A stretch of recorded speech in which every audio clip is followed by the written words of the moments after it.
Oh yeah, we're talking sidewalks. Starting from the northwest corner of Fox Park, there's been some discussion. I'll wait for that trash truck to go by. We're gonna walk the sidewalk.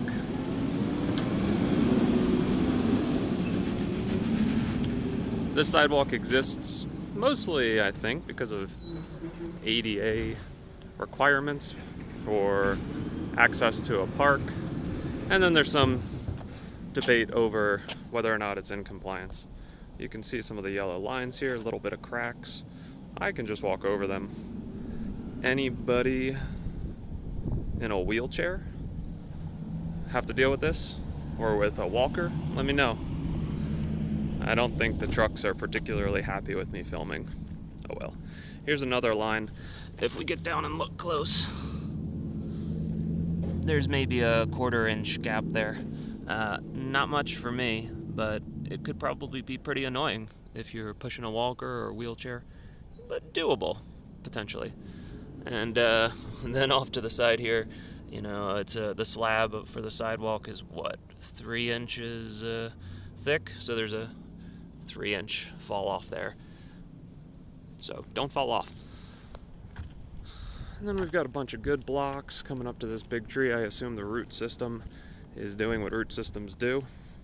It's branching out, causes some buckling. Now, here we have probably the biggest gap.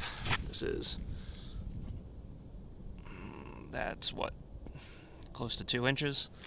Going up that would be pretty daunting. Coming down that would be pretty jarring. Okay, I see that.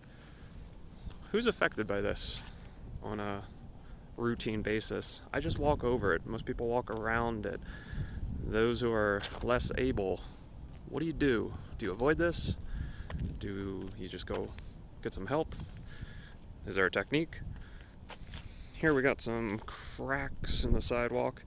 I imagine these are just indicative of future problems, but not currently presenting any accessibility challenges. Going up to the junction with a ramp towards the road. I guess you can get around this post in the middle, but do we really have a problem with people trying to drive up here? Why is this post there? It's like we make access and then we explicitly make the access worse. Strange. Again, more buckling, not particularly crazy. There's a bit of a gap, maybe a 1 inch at most, but not great. Not great if you're trying to have a smooth ride. Going up to the play area, I don't see any large cracks. Slope seems pretty mellow. We've got the irrigation system here being pretty aggressive and just dropping buckets of water in one place. Is that by design? I'm assuming not. A couple more yellow markings by some engineering team, I suppose. Another irrigation success story. And then I don't know what this little kiosk, bird feeder looking envelope dispensing thing is, but it's solid and it supports a little bit of signage being posted to it. We're getting pretty close to the south end. A few more cracks, nothing remarkable. Another pretty significant gap of about 1 to 2 inches. And yet another that's more of a gap and a little bit of a rise, but not as bad. Some more cracks. They weren't yellowed in, maybe they're new. Our trash can sits atop a raised pedestal now. Nice little bench. The backside of what I thought was the kiosk, that's just, it's really nice, but it's unused. Maybe we should do something with the backside instead of just graffiti.